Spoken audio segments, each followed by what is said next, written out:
Hey, Spuddies, Potato Whiskey here, and welcome to Civilization 7 Dev Diary number 2. This was published a while back, but I have not been feeling very good in of myself, so I didn't get around to actually taking a look at it. But let's have a little peek here, right? We got the Civilization 7 Dev Diary, Leaders and Civs. Hey, Civ fans, Sarah, your community manager here, with another Dev Diary. Today we're going to be diving into Leaders and Civs with two key ingredients to the Civilization franchise. And who better to detail this than lead franchise producer Dennis Shirk. Hi, Dennis. A Firaxis veteran of more than 19 years. Take it away, Dennis. Hi, everyone. Dennis Shirk from Firaxis here. Take a moment here, by the way. I want to look at this. Look at this picture. Look at the beautiful, like the individually, well, at least they look individually modeled, like I forget what it's called, the bump mapping or whatever the thing that gives a flat texture depth. I don't know if that's what's going on here, but this is gorgeous. Like, this is beautiful graphical fidelity here. I look at the way the mountains fade into the background. God, I want to play this game. Hi, everyone. Dennis Shirk from Firaxis here. Leaders and Civs hold a dear place in my heart, and I'm excited to detail some of our thinking when it comes to Civilization 7. I'll explain the decision process between which leaders and civs we select to put into the game, discuss why we added the new mix and match feature, outline what's new in Civilization 7, and provide a little bit of a look ahead. Let's get started. So I'm actually a huge fan of the mix and match feature. This was something me and Bikini Body, those of you who maybe are into Rainbow Six, we used to play a mod called the Blitz mod, where you could like mix abilities from civilizations in Civilization 6. It was so cool, to the point where like we would often like say to each other, like, bro, they need to actually put this into the game. Like, it was crazy good.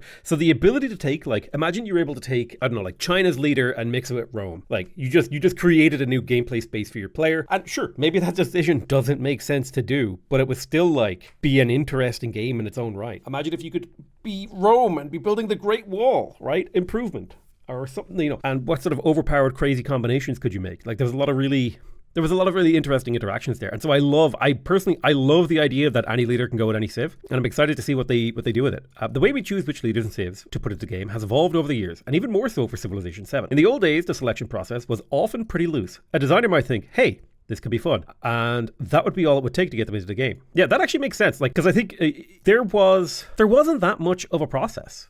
Like, someone would be like, yeah, I want to put Genghis Khan in there. Like, let's put Genghis in. That's pretty cool. So I imagine, like, and you can actually track, like, if you go and you look at which leaders are in the game, you can actually see the slow evolution of not only which leaders are picked, but also how they're represented and what cultures are picked. Like, you could see that progression over time. It's really interesting. So as the franchise has grown and more players from around the world join the civ community, we have to rightfully be more thoughtful in which leaders and civs make sense for the game. Typically, we think about leaders and civs along a few criteria. Historical prominence. If we ask players to think about history, oftentimes a few civilizations or figures from the past instantly rise to the top. Leaders and empires who left a lasting mark on the world at large are always strong candidates. So people like Caesar, Napoleon, etc. Player representation. Particularly in the last decade, both the community and our ability to connect to players around the world has grown immensely. Representation is deeply important to many civ players, especially those that may have been traditionally underrepresented. So this is like, you know, classic case here. I don't think there's ever really been an Irish civ. God, I hope Ireland is in Civ 7. God, I hope they are. But there's never been like an Irish civ. Like, okay, sure, we had the Celts. Like, okay, it doesn't really count. But you have Boudica leading, you know, Ireland. Like, come on. It's not really, okay? It's not the same. But like, you know, France has been in every game. But imagine if you're like an Indonesian player, okay? And for years and years and years, you're like playing Civ and you're having a good time. And you got like, you're playing France and you're playing England, you're playing America, and then you discover mods and people are making their own modded versions of Indonesia. And you're like, yeah, cool. And then Firaxis one day is like, hey, by the way, we're adding Indonesia to the game. I would be like, oh, dude, that is so crazy awesome. My country is in my favorite video game. That is so cool. And now imagine if that was like the representation that you got was like the most, I guess, stereotyped. That probably wouldn't feel as good. Like, I don't know, like I'm trying to think of like a, you know, if France as a civilization was like, oh, plus one baguette, ho, ho, ho, ho. You know, it's like, okay, you know. But then they're like, let's say there's like aspects of French culture and history that you're really passionate about, and then civilization like builds towards those, like Charlemagne, you know, the Francian Empire, the relationship with the Holy Roman Empire, all these different phases of French history that are really interesting to draw from. But every time it's just, lol, Napoleon, you know. And I think there's something about that, like giving more people more interesting things to try out. I think a lot of players have been kind of pushing back against like representation. It's like, oh, forced diversity, forced integration. But the problem is, like, think of it from a business perspective. The developers have noticed an increase of the number of players around the world playing the game, and they, like, naturally, as a business decision, they would like to appeal to more of those players. So, like, they're going to be like, well, dude, we got like 1 million people playing in Indonesia. Let's put an Indonesian civ in, and then maybe we'll get a few more of them. And maybe they'll like the game more because they're in the game. And especially if we give them like a pretty cool representation that's like culturally sensitive and really nice. Like, this is just a logical conclusion of like the globalization of gamer culture and stuff like that. Like, this is normal and possibly even good, because it's good for me as a player, because now I get to play Indonesia. It's like a whole new civilization. I know I'm using the same civ over and over, or same culture over and over, but like, I hope I'm making my point here that like representation of different aspects of the player base is a good thing. Like, overall, it can be done poorly, for sure, but that does not make it a bad thing. That means it was just executed badly. And then interesting gameplay. This is the thing I care about the most. I do not give a damn about historical prominence, and I care a little bit about player representation. This is where it comes to for me, is the most interesting. It feels like the people who aren't really Civ players care about the most about this. Currently, people who are Civ players care a lot about this, and I feel like this gets left behind, the interesting gameplay. This is the most important thing to me. So naturally, leaders and civs have to be fun to play. We think about people who carved a particularly interesting path through history, and civilizations have a high potential for unique gameplay. So these are the 3 pillars, right, that you might call them for how they pick civilizations. You've got historical prominence, representation of the player base, and interesting gameplay. So this selection process has changed quite a bit through some of the new features we're bringing to Civilization 7. 2 things in particular change our internal calculus: ages and the ability to mix and match leaders and civs. We talked about ages in a previous video. As Ed previously outlined, ages split history into distinct playable chapters, and every civ is unique to its age. One of the direct results and benefits of this system is we can now go deeper with civilizations. Just like I went deeper with your mom. Instead of a civ needing to meet the bar of having a historical prominence across all of history, this is really, really important. Because what if you had like an empire that only was around for like 50 years, but shaped that 50 years like incredibly importantly? Like, now you can, now that that's an age, you could be like, well, this empire existed during this time span. Boom, let's bring them in. It's like, now we can apply the thinking to just that one age. Exactly. This is why I love the ages system. And I think the pushback on the ages system has been like kind of harsh, but I think I'm age pilled now. I think it's going to be a completely revolutionary thing, both in terms of like the quality of gameplay and the quantity of civilizations and gameplay and all that stuff. Axum or Maurya in India are good examples of this. Cultures that were particularly prominent during a specific slice of history. Yeah, and it's also complicated. Like, if you have a culture or cultural place like France, okay, like, is Gallic France and Napoleonic France, like, can that be represented by a single civilization across the entire time span of history? I don't think it can. So that's why I think like the splitting of things into ages is really awesome. With the ability to mix and match leaders and civs, we've decoupled what was traditionally a package deal. I just think this is a good idea. This is particularly liberating because in the past, leaders essentially needed to be the most popular or well-known figure from their respective civ, which often meant focusing on a ruler, kings and queens, or president, or some other political figure. Yeah, one of the things that was sort of, I guess limiting, because you could only have one leader, right, to lead a civilization, and you were trying to represent the entire civilization throughout history. You were left with like a handful of like the most part, like Napoleon, Queen Victoria, maybe Queen Elizabeth. You've got like Jadwiga. You've got these like classic, like Catherine, Nicholas, all these classic, these are the most well-known and popular, iconic, culturally significant, whatever things, political figures. Whereas like, maybe, like, take Ireland, for example. We haven't had that many like amazing political figures, but we've had some amazing cultural figures, right? Philosophy, human rights, science, all that sort of stuff. Like, you open up a science textbook, and a significant amount of the foundational science that was done in the world, like, Irish scientists are sprinkled all throughout scientific history, as are Irish cultural figures like James Joyce. You look at music, there's a ton of Irish artists all throughout the music industry. Now, particularly the music industry in the West/English speaking world, right? They might not be as popular in other areas of the world. But yeah, I love this. I think decoupling the need for it to be a political leader who actually held some position of office, because, like, for example, like, take Martin Luther King Jr., okay? He represents a sort of cultural movement in America that was an evolutionary step, right? It was a step like the name alone is so well known, right? But you couldn't make, like, in the past, you couldn't make him the leader of America because people were like, well, like, he was never president, right? But now you can have like George Washington and Martin Luther King Jr. And these two characters are leaders of America in two very different senses. One was very clearly a political and spiritual leader, right, George Washington, but also is also sort of part of the American mythos. But equally, even though he didn't really hold like official political office that I'm aware of anyway, Martin Luther King is a similar part of that American ethos.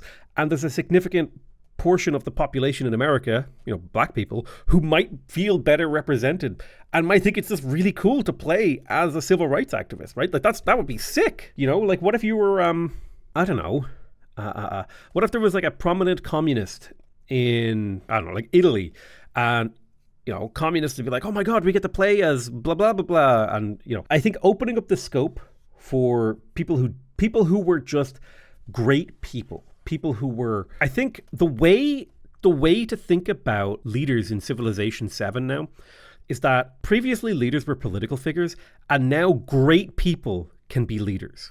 Anyone, like you could have a writer be a leader, Edgar Allan Poe. You could have Nobel. You could have that one dude, you'd have Albert Einstein as a leader. Think about that. How sick would that be? There's a lot, like the space for leadership opens up a lot. It is a big change. And with great change comes great pushback. So I understand why people are apprehensive. There are, of course, personas. I'm ambivalent on the persona system. They kind of brought it in Civilization 6. I don't love personas. I would rather have more leaders, but I understand that personas may be necessary to try to represent the sort of multiple sides that many historical leaders and civilizations had complex, multifaceted histories, right? So I understand the problem that's kind of solved. I don't hate it. I'm okay with it. We introduced personas in Civilization 6 as a way to acknowledge historical figures who have ties to different civilizations, which I think actually worked really well. It works really well. I guess it's just like fundamentally, I'm just kind of like about it, which is just a vibes-based thing. It's cool. I'm just not super excited by it. Or those who excelled in two unique and important areas of statecraft. Personas return in Civilization 7 with a stronger focus on the latter, as the ability to mix and match leaders and civs inherently covers the former. Every persona comes fully equipped with their own unique feature set as a leader, a unique ability and agenda, as well as a distinct outfit and background. One example in Civilization 7 is Napoleon, who can be played either as his emperor or his revolutionary persona, reflecting the periods of his life during the French Revolution and his subsequent reign as ruler. That's really cool. I think the way that I just think about this is it's like, imagine if, you have basically the same leader, but you get a second set of abilities to play around with, which I think is a really cool idea. I guess it's fine. It's cool. I just have a bias that means I'm not that excited about it. Oh God, like look how beautiful this is. God damn. I still don't love leaders talking to each other, but I understand why they did it. I will accept it. I don't love it. There are, of course, the last thing I'll note is that leaders and civs aren't selected by a single person or even department here at the studio. It's a wholly collaborative effort across the entire team. We take in considerations from the art team, historians, designers, the community. Everyone plays a part in shaping the roster by bringing their unique perspectives. Ireland, Ireland, Ireland, Ireland, Ireland, Ireland, Ireland, Ireland, Ireland, Ireland, Ireland, Ireland, Ireland, Ireland, Ireland, Ireland, Ireland.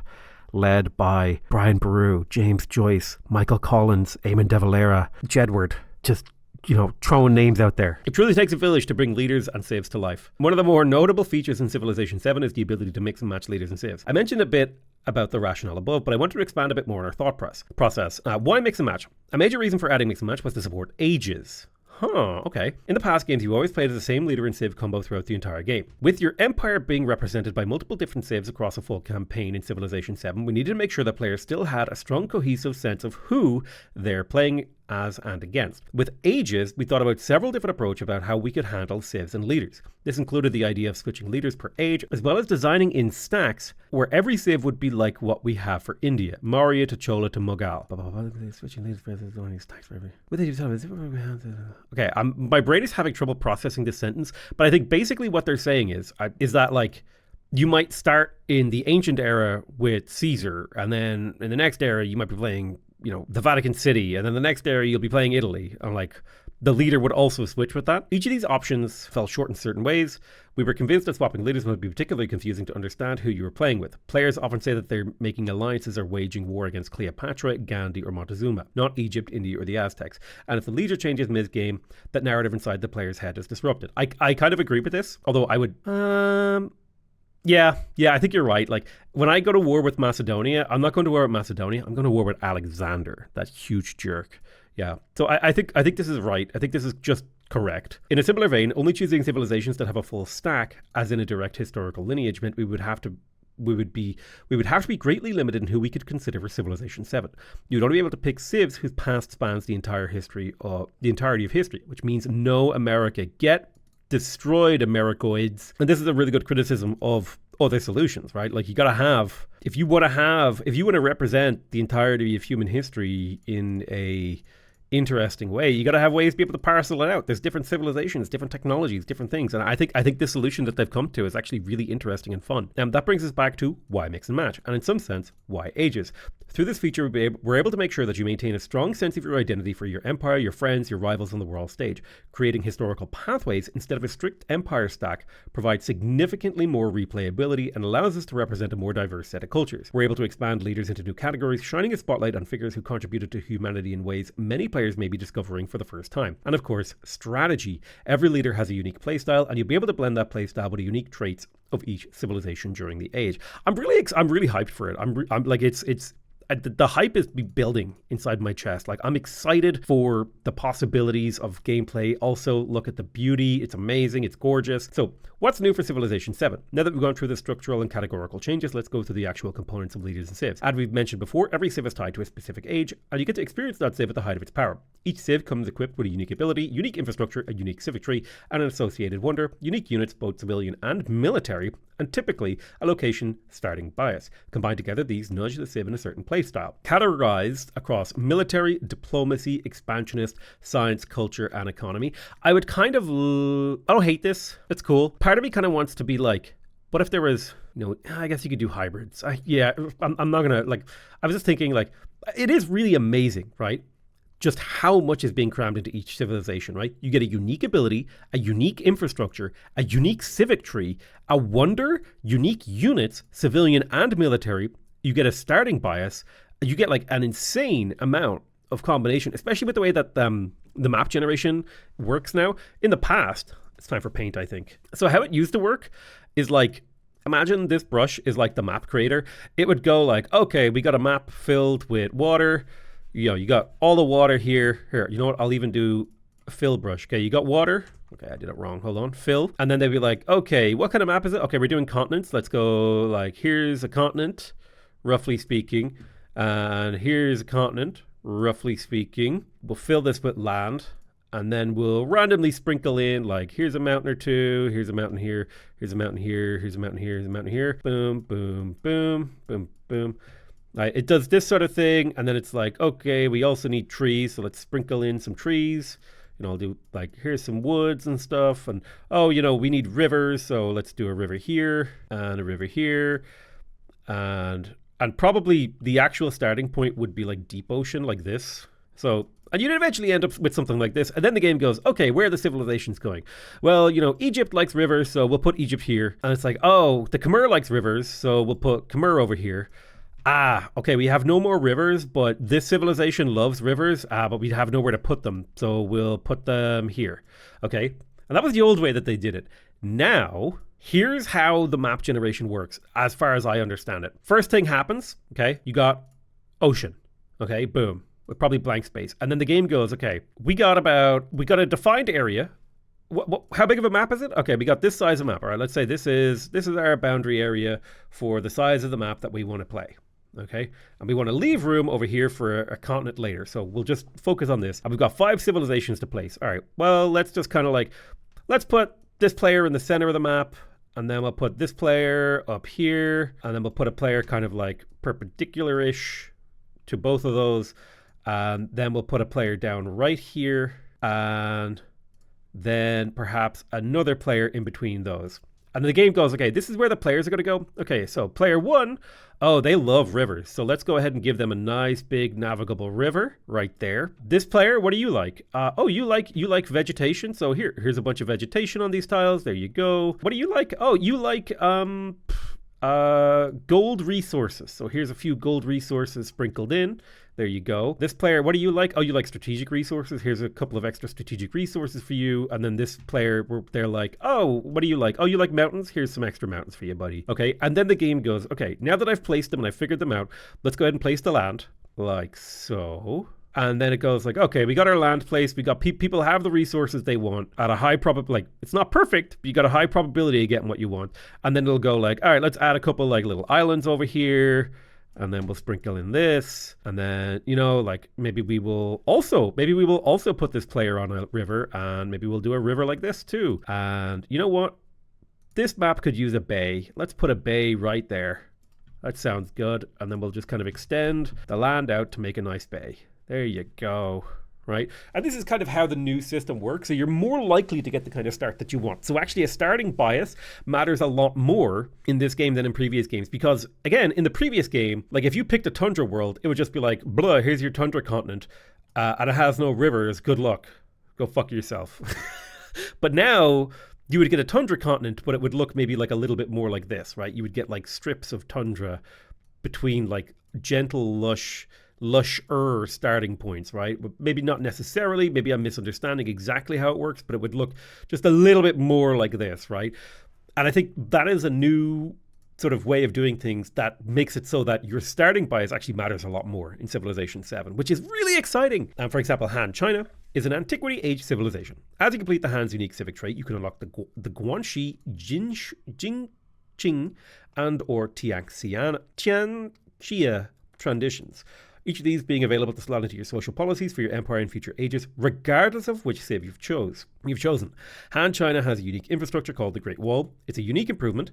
In contrast, Rome's unique infrastructure comes in the form of their unique quarter, the Forum, which is created when combining Rome's two unique buildings, the Temple of Jupiter and the Basilica, together into a single district. Unique infrastructure like the Great Wall and the Roman Forum are ageless, meaning their effect lasts across all ages, and you cannot build over these structures. So these are like in Civilization 6, when you had placed out a district, it was there forever, but like improvements could be moved around. Now, a lot of the districts that you build in Civilization 7, they can be built over later in the game unless they are unique infrastructure, which is kind of really exciting and really cool. Unique civilian units come in different styles as well. Han China's Shi Da Fu is like a mini Great People system. Each Shi Da Fu provides a different reward and is received only once and increases in cost. Magua's Jaguar Slayer, on the other hand, replaces the scout and gives the unit the power to create an invisible trap on vegetated tiles to damage enemy units and end their movement. That's kind of cool, actually. Every civ has an associated wonder, giving them both the ability to unlock that wonder earlier through their unique civic tree and a production bonus when building it. These wonders are not unique to the civ, though. Wait too long to build your associated wonder and you may find that another player has scooped you. So you have an advantage when you're building your wonder, but you're not guaranteed to get it. I do like that you have an advantage because there's something kind of epic about building the pyramids as Egypt, right? Or the Colosseum as Rome. So having a slight advantage to getting it is really nice.